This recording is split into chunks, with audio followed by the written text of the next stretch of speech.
നിനക്ക് നിന്റെ പെറ്റമ്മ ആരാണെന്ന് അറിയൂന്ന്? അറിയാം.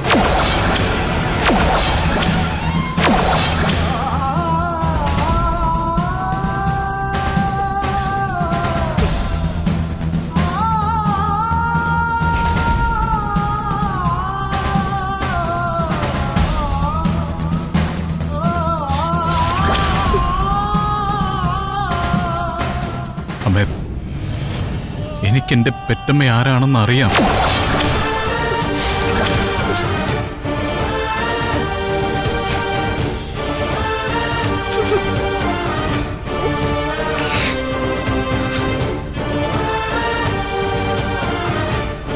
അത് ഞാൻ ഇന്നോ ഇന്നലെ അറിഞ്ഞതല്ല.